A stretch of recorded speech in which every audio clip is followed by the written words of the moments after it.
Hello all of you, welcome back to my channel. मैं आज आप लोगों के लिए लेकर आ चुकी हूँ एक कलेक्टिव रीडिंग जिसका टॉपिक रहने वाला है कि उनकी फीलिंग्स में, उनकी भावनाओं में, इमोशंस में क्या चेंज आया है आपके लिए। तो उनकी फीलिंग्स पहले आपको लेकर कैसी थी और अब कैसी हैं, ओके ये हम जानेंगे। क्या चेंज आया है, क्या बदलाव आया है उनकी फीलिंग्स में आपके लिए। लेकिन ये रीडिंग जनरल है, कलेक्टिव है। हो सकता है कि आपकी सिचुएशन के साथ एक्यूरेटली रेजोनेट करे, हो सकता है सिर्फ कुछ % रेजोनेट करे। तो ओपन माइंडेड होकर सुनिएगा और ज़बरदस्ती अपने आप को रीडिंग में फिट इन करने की कोशिश मत कीजिएगा। जितना आपके साथ रेजोनेट होता है उतना ही एक्सेप्ट कीजिए and leave the rest. Okay viewers, ये रीडिंग सभी ज़ोडिएक साइंस के लिए है, हर उम्र के व्यक्ति के लिए है, टाइमलेस है। आप जब भी इस वीडियो को देख रहे हैं, जब भी इस वीडियो तक पहुँचे हैं, यह आपके साथ तभी रेजोनेट करेगा। ओके आइए चलिए रीडिंग स्टार्ट करते हैं और देखते हैं। Ignore the background noise. Okay ये थोड़ा बहुत बैकग्राउंड नॉइस हमेशा ही रहता है, मैं कितना भी टाइम अलग से मैनेज करूं। तो पहला कार्ड जो पॉप आउट हुआ है वो है queen of wands. Second card है page of wands. Again we have wand and then we have 9 of wands. कमाल की बात है, इतने सारे वैंड्स यहाँ पर हैं। We have queen of pentacles, so we have 2 queens here. Okay and then we have 6 of cups. Beautiful. तो काफ़ी सारे कार्ड्स यहाँ पर आ चुके हैं, विजिबल होंगे आप लोगों को भी। Just a second. या तो ये कार्ड्स यहाँ पर आ चुके हैं। यहाँ पर वैंड्स काफ़ी ज़्यादा हैं जैसा कि हमने देखा ही, और cups and pentacles. Nice.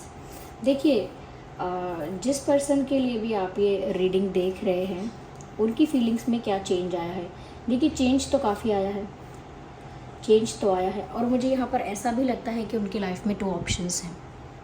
Okay उनकी लाइफ में 2 ऑप्शंस हैं, ऐसा मुझे यहाँ पर लग रहा है। एक तो आप हो ही, एक कोई और है। लेकिन इसका मतलब ये नहीं है कि वो आपको ऑप्शन की तरह ही ट्रीट कर रहे हैं, बट देयर इज़ समवन जो उनका अटेंशन पाना चाहता है, देयर इज़ समवन जो उनकी लाइफ में आना चाहता है। कोई ऐसा है जो कहीं ना कहीं उनके दिल में जगह बनाना चाहता है या उनको अट्रैक्ट करना चाहता है, या कहीं ना कहीं ये भी हो सकता है कि उन्हें आपसे दूर करना चाहता है। ज़रूरी नहीं है कि ये सेकंड ऑप्शन कोई लव इंटरेस्ट हो। ओके कोई ऐसा ही हो कि मतलब अफेयर चल रहा हो, ऐसा नहीं है, ज़रूरी नहीं है ऐसा।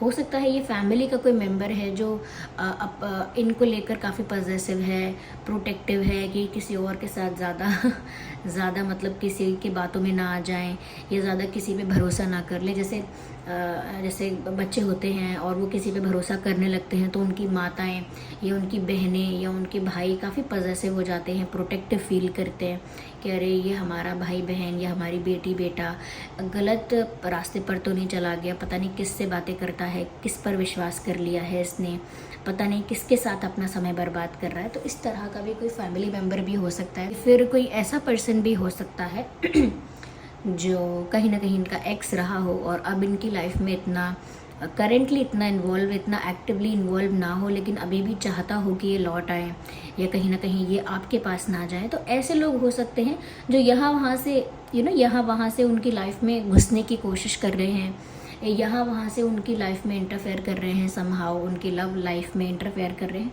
तो मुझे 2 लोग यहाँ नज़र आ रहे हैं और दोनों की ही एनर्जी मुझे फेमिनाइन नज़र आ रही है। ओके मुझे ऐसा लगता है व्यूअर्स, अगर आप मेल हैं तो भी आप इस समय एक फेमिनाइन एनर्जी में हैं। ये जो फेमिनाइन और मैस्कुलाइन एनर्जी होती है, इसमें ये नहीं होता कि एक मेल है और एक फीमेल है, एनर्जी की बात है। तो मुझे लग रहा है कि ये दूसरा जो ऑप्शन है इनकी लाइफ में वो भी बहुत फेमिनाइन एनर्जी में है। ओके आप चाहें शायद इतनी फेमिनाइन एनर्जी में है या नहीं, पर मुझे आप भी बहुत ज़्यादा फेमिनाइन एनर्जी में लग रहे हैं, और ये सेकंड ऑप्शन भी। तो करेंटली मैंने ये समझाया सिनेरियो कि इनकी लाइफ में एक सेकंड ऑप्शन है और वो किसी भी तरह से हो सकता है। ज़रूरी नहीं है कि एक्टिवली इनका पार्टनर हो, ऐसा ज़रूरी नहीं है, और बहुत कम लोगों के लिए ऐसा भी पॉसिबल है। तो इनके पास ऑप्शंस है, they have directions, they have ways. इनके पास चुनने के लिए रास्ता है, इनके पास डिसाइड करने के लिए भी 2 सिचुएशंस हैं, दे कैन डिसाइड। तो ऐसा लगता है यहाँ पे कि आपके जो पर्सन है व्यूअर्स, यहाँ पर कहीं ना कहीं उनकी फीलिंग्स में अब ये चेंज आया है कि अब वो आपको मिस ज़्यादा करने लगे हैं। ओके। पहले शायद ये इंसान अपनी मस्ती में, अपनी दुनिया में इतने मग्न रहते थे, अपनी ही लाइफ में इतना खोए हुए या इतना बिजी रहते थे कि आपको याद नहीं करते थे ज़्यादा, या आपकी याद आती नहीं थी। अगर आपके साथ डिस्टेंस भी है या आपके साथ सेपरेशन है या कोई गैप है, तो भी उनको उस वक्त में भी अपने काम में बिज़ी रहना, अपनी एक्टिविटीज़ में इन्वॉल्व रहना, लेकिन आपकी याद इतना नहीं सताती थी। पर अब इनकी फीलिंग्स में चेंज क्या आया है, now they have started missing you. अब इन्हें ना आपकी याद आने लगी है। कुछ इनके साथ ऐसा होने लगा है जिस वजह से कुछ चीज़ें इन्हें आपकी याद दिलाती हैं, या कुछ ऐसा इनके साथ एक्सपीरियंस होता है, कुछ ऐसा इनको दिखता है, या कुछ ऐसा फील हो जाता है, या कोई ऐसा सपना आ जाता है जिस वजह से बार बार इनको आपकी याद आती है। तो मुझे ऐसा लगता है कि ये बहुत बड़ा चेंज एक है कि ये आपको मिस करने लगे हैं। ओके।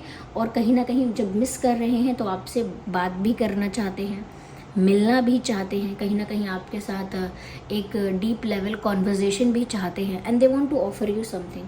चाहे वो एक फूल हो, या फिर एक कविता, या चाहे एक छोटा सा टोकन ऑफ लव हो जैसे कार्ड कोई, या फिर सिर्फ क्या कह सकते हैं, एक चॉकलेट। तो कुछ भी हो सकता है, but they want to offer you something. छोटी से छोटी चीज़ भी हो सकती है, कोई बड़ी चीज़ भी हो सकती है, लेकिन वो कुछ ऑफ़र भी करना चाहते हैं। और ऐसा लगता है कि जैसे अब आपको मिस करते हैं। मुझे यहाँ पर ये भी नज़र आ रहा है, बहुत ज़्यादा लोगों के लिए तो नहीं कहूँगी, पर मुझे एक एज गैप यहाँ नज़र आ रहा है। तो हो सकता है जिस पर्सन के लिए आप ये रीडिंग देख रहे हो उनके साथ आपका एज गैप है, और अगर ये एज गैप नहीं है तो मुझे ऐसा लगता है एक काफ़ी मैच्योर है और एक थोड़ा इमेच्योर है। अब वो आप डिसाइड कर लीजिए कि आप दोनों में से कौन ज़्यादा मैच्योर है और कौन थोड़ा इमेच्योर है। या तो वो मिस करने लगे हैं आपको। सेकेंडली, वो लाइफ में ना, अपनी लव लाइफ में इंजॉय तो करना चाह रहे थे अब तक, लेकिन अपनी लव लाइफ में स्टेबिलिटी के बारे में नहीं सोच रहे थे कि मुझे सेटल भी होना है, फ्यूचर प्लान भी करना है, कहीं ना कहीं स्टेबल भी होना चाहिए सब कुछ। कब तक ऐसे ऑन एंड ऑफ सिचुएशन चलती रहेगी, या कब तक ऐसे पुश एंड पुल सिचुएशन चलती रहेगी, या टाइम पास होता रहेगा, या फिर ब्रेकअप पैचअप्स होते रहेंगे। मुझे लाइफ में स्टेबल भी होना पड़ेगा, आगे जाके सेटल भी होना पड़ेगा। तो मैं कब स्टेबल हो पाऊँगा, या मैं किसके साथ स्टेबल हो पाऊँगा या हो पाऊँगी। तो जब वो स्टेबिलिटी के बारे में सोच रहे, जैसे इनके माता पिता, फ्रेंड्स, या आसपास के लोग, रिलेटिव्स या कलीग्स जो भी हैं, इनसे जनरली भी पूछ लेते हैं कि और सेटल कब होना है, सेटल होने के बारे में नहीं सोचा है, या कोई है कि आपकी नज़र में जिसके साथ आप सेटल होना चाहते हो। ऐसे लोग जो शायद इनके बारे में इतना डीपली नहीं भी जानते होंगे, या जनरली इनके मन में भी अगर ये सवाल दूसरों को देख के उठता है कि इनके फ्रेंड्स अगर शादी कर रहे हैं, इनके रिलेटिव्स में शादियां हो रही हैं, ये सोशल मीडिया पे बहुत ज़्यादा देख रहे हैं कि लोगों के रिश्ते बन रहे हैं, दे आर गेटिंग मैरिड, तो इनके दिमाग में भी ये बात आती है कि कल को मुझे भी सेटल होना है, तो उसके लिए मुझे एक स्टेबल रिलेशनशिप, एक स्टेबल पार्टनर चाहिए। तो जब भी वो अपनी लाइफ में स्टेबिलिटी के बारे में सोच रहे हैं, या स्टेबिलिटी का सवाल उठ रहा है, या स्टेबिलिटी का विचार आ रहा है, ऐसा लगता है कि आपका ही नाम उनके दिमाग में पॉप आउट होता है। तो इस तरह से इनकी फीलिंग्स में चेंज आया है कि अब उन्हें स्टेबल होने की चिंता आने लगी है, या विचार आने लगे हैं, और उनको लगता है कि आप एक अच्छे इंसान हो, आपके साथ वो स्टेबल हो सकते हैं, क्योंकि वो आपको मिस भी बहुत कर रहे हैं। ऐसा लगता है कि जैसे आपको देखना चाहते हैं, बात करना चाहते हैं, तो उनको लगता है कि क्यों ना वो आप ही के साथ अपनी आगे की ज़िंदगी बिता पाएँ, या क्यों ना वो आप ही के साथ एक स्टेबिलिटी एक्सपेक्ट करें आगे जाके। तो कहीं ना कहीं आपको एक स्टेबल और सीरियस पर्सपेक्टिव से भी वो आपको देखने लगे हैं। अगर पहले आपके लिए उनका नज़रिया बहुत कैजुअल, बहुत ऑर्डिनरी और बहुत नॉन सीरियस था, तो अब वो आपको लेकर थोड़े से सीरियस, थोड़े से स्टेबल और थोड़े से मैच्योरली सोच रहे हैं आपको लेकर, ऐसा लगता है। There is something okay. यहाँ पर मुझे ऐसा भी लगता है व्यूअर्स कि कहीं ना कहीं ये जो इंसान है, ये जो है, मुझे लगता है कि आपकी पर्सनालिटी से थोड़ा ट्रिगर्ड फील करता है या करती हैं, हुएवर दे आर। इनको लगता है कि आप बहुत क्लासी या बहुत पावरफुल, बहुत स्ट्रॉन्ग, बहुत कॉन्फिडेंट, इस टाइप के पर्सन हो। इनको ऐसा फील होता है आपके बारे में। साथ ही साथ उनको ऐसा भी लगता है कि आपके अंदर चेंज आया है, जैसे आप नोटिस करना चाहते हैं, सॉरी नॉट नोटिस, जैसे आप जानना चाहते हैं कि इनकी फीलिंग्स में क्या बदलाव आया है आपको लेकर। ऐसे ही यहाँ पर इनको आपकी पर्सनालिटी में काफ़ी ज़्यादा चेंजेस नज़र आते हैं। इनको ऐसा लगता है कि आपने कुछ तो अपने अंदर इम्प्रूवमेंट कर लिया है, कुछ तो बेटरमेंट आपके अंदर हुआ है, ज़्यादा ग्रूम्ड आप हो गए हो, ज़्यादा ब्यूटीफुल आप लग रहे हो, ज़्यादा अट्रैक्टिव आप दिख रहे हो। तो हो सकता है आपने डाइटिंग शुरू की है, जिम जाना शुरू किया है, अपने ऊपर ध्यान देना शुरू किया है, सेल्फ लव स्टार्ट किया है, खुद की ग्रूमिंग पे, खुद को खुद के पर्सनालिटी पे वर्क आपने किया है, चाहे वो ड्रेसिंग सेंस हो, हेयर स्टाइल हो, हेयर कट हो, या कुछ भी हो सकता है, वो जिम हो, एक्सरसाइज करना हो, योगा करना हो एंड ऑल दैट। तो कुछ तो आपने ऐसा वर्क किया अपने ऊपर, अपने आप को टाइम दिया है कि आपने अपने आप को समवेयर ट्रांसफॉर्म किया है, छोटे लेवल पर, बड़े लेवल पर, किसी भी तरह से किया हो सकता है। लेकिन ऐसा लगता है आपने कोई ट्रांसफॉर्मेशन किया है अपने अंदर, और वो ट्रांसफॉर्मेशन आपके पर्सन नोटिस कर पा रहे हैं, कह रहे हैं अरे ये ज़्यादा गुड लुकिंग दिख रहे हैं, ज़्यादा कॉन्फिडेंट दिख रहे हैं, ज़्यादा पावरफुल, ज़्यादा अट्रैक्टिव और ज़्यादा ही गुड लुकिंग दिखने लगे हैं। तो कहीं ना कहीं एक अट्रैक्शन भी डेवलप हो रहा है। तो अगर ये आपकी तरफ लेस अट्रैक्टेड फील करते थे पहले, ओके, अट्रैक्ट होते थे बट एक इंटरेक्शन होता था, फिर then they use to forget it, यानी कि मिलते थे, बात करते थे, इन्वॉल्व होते थे, फिर भूल जाते थे।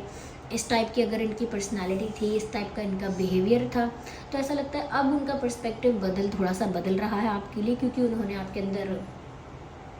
आपके अंदर एक ट्रांसफॉर्मेशन, एक चेंज महसूस किया है, जो चेंज आपको ज़्यादा कॉन्फिडेंट, ज़्यादा पावरफुल, ज़्यादा करिज्मेटिक और अट्रैक्टिव दिखा रहा है। तो काफ़ी पावरफुल है। ऐसा लगता है बार बार मुझे ऐसा लग रहा है जैसे ये इंसान आपको फ्लावर ऑफर करना चाह रहे हैं। गुलाब का फूल हो सकता है, या कोई कमल का फूल, आई डोंट नो, या सिर्फ ऐसे ही लिलीज, या कुछ भी हो सकता है, ओके, डेजीज, कुछ भी, सनफ्लावर। तो जैसे वो आपको फूल देना चाहते हैं, ऐसा लगता है, और उनको लगता है अचानक आपके अंदर एक ट्रांसफॉर्मेशन हुआ है and you have started looking more better, आप ज़्यादा अच्छे दिखने लगे हो। Now they think that. तो आपके लुक की वजह से भी इनका अट्रैक्शन आपकी तरफ बढ़ा है।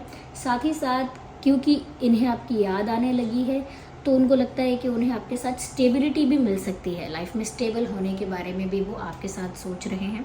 It is just an idea, I am not saying कि उन्होंने ऐसा डिसाइड ही कर लिया है, बिकॉज मैंने कहा ना कि इनके लाइफ में कुछ 2 ऑप्शंस चल रहे हैं, और ये 2 सिचुएशंस चल रहे हैं, और अभी भी वो डिसीजन नहीं आया है, वो फाइनल डिसीजन अभी नहीं आया है। मुझे यहाँ पर ऐसा भी नज़र आ रहा है व्यूअर्स कि समवेयर ये जो इंसान है, अब उनका कॉन्फिडेंस आपके कॉन्फिडेंस के आगे, या उनकी स्ट्रेंथ आपकी स्ट्रेंथ के आगे कम पड़ गई है। वो पहले जितना भी कॉन्फिडेंट, जितना भी ओवर स्मार्ट और जितना भी करेजियस दिखते थे या होते थे, अब ऐसा लगता है आपकी ट्रांसफॉर्म्ड पर्सनालिटी को देखकर उनका कॉन्फिडेंस डाउन हो गया है। अब आपके अंदर चेंजेस देखकर, या आपके अंदर एक एक मैच्योरिटी देखकर, कहीं ना कहीं उनका जो मोरल है या फिर करेज है, स्ट्रेंथ है, वो डाउन हो गया है।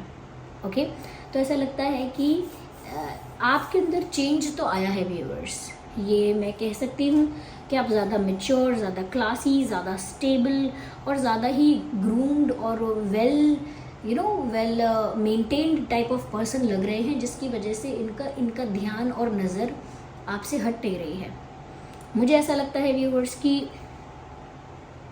ये जो इंसान है ये थोड़ा डरा हुआ है, और डरे का मतलब ये नहीं है कि डरे हुए हैं कि क्या होगा। मुझे लगता है इनका डर है, इनका अंडर कॉन्फिडेंस, इनका डर है, इनका फियर ऑफ रिजेक्शन, कि कहीं अब आप चेंज होने के बाद इनको रिजेक्ट तो नहीं कर दोगे, या आपका कॉन्फिडेंस इतना हाई है इस समय कि ये आपके आगे उतना स्ट्रॉन्ग कॉन्फिडेंट फील ही नहीं कर पा रहे हैं। तो उनको ऐसा लग रहा है, थोड़ा डर सा लग रहा है कि वो चाहते तो अब बहुत कुछ हैं, लेकिन सिचुएशन उनके फेवर में कितनी है इस बात का उनको डर है, क्योंकि उनको हल्का हल्का ऐसा लगता है, अज्यूम किया है उन्होंने कि जैसे उनके लिए कोई खतरे की घंटी हो सकती है अगर आपने इनको रिजेक्ट किया, इग्नोर किया, या फिर आपने इनको सीरियसली नहीं लिया, तो इनकी थोड़ी इंसल्ट या डिसरिस्पेक्ट हो सकती है। तो थोड़ा डर भी लग रहा है, फूक फूक के कदम बढ़ाएंगे, लेकिन बढ़ाएंगे ज़रूर, आपकी तरफ स्टेप तो लेंगे, लेकिन डर डर के। ओके, एक स्टेप लेंगे, फिर आपका रिस्पांस देखेंगे, फिर दूसरा स्टेप लेंगे, फिर आपका रिस्पांस देखेंगे। एकदम से कुछ नहीं करेंगे कि आप अचानक से इन्होंने कुछ किया और आपने कुछ रिस्पांस नहीं दिया, इनको डिसरिस्पेक्टेड और इंसल्टेड फील हुआ, और फिर और भी कॉन्फिडेंस कम हो गया। तो वो नहीं चाहते, ये थोड़ा बच के सेफ जोन में ही खेलने वाले हैं, ऐसा लगता है। तो चेंज तो बहुत आया है व्यूवर्स। ऐसा लगता है कि ये जो इंसान है ये फ़ायदा बहुत देखता है। ओके, ये रिश्तों में, प्यार में, परिवार में भी फ़ायदा देखता है। आई एम नॉट सेइंग कि बहुत गलत इंसान है। कई लोग होते हैं जो सोचते हैं कि मेरा क्या फ़ायदा है, और वो इस चीज़ को फेयर समझते हैं, नॉर्मल समझते हैं, so that's why they do that. तो यहाँ पर ये भी ऐसा ही सोच रहे हैं कि इनका किस चीज़ में क्या फ़ायदा है। ओके, तो इस टाइप की ही मुझे इनकी पर्सनालिटी लग रही है कि अपना फ़ायदा देखने की कोशिश कर रहे हैं। थोड़े मटेरियलिस्टिक हो सकते हैं, बहुत ज़्यादा भावनाओं में बहने वाले इंसान नहीं दिखते हैं।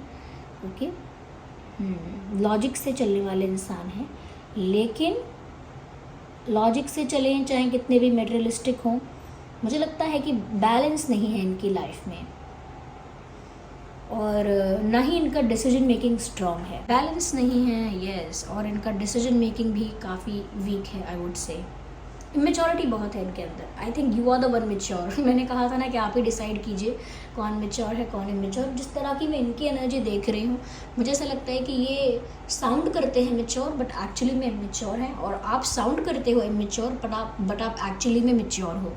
ऐसा है यहाँ पे ये रीडिंग सभी ज़ोडिएक साइंस के लिए स्टिल आई वुड से यहाँ पर फायर बहुत ज़्यादा है, तो fire sign and earth sign and water sign ये प्रोमिनेंट है। ओके, या नंबर 8, 18, 28, 6, 16, 26 ये ज़्यादा प्रोमिनेंट है। Okay, so this was the reading. चलिए मिलते हैं अगली रीडिंग में, तब तक के लिए bye bye family, bye bye angels, love you all, take care.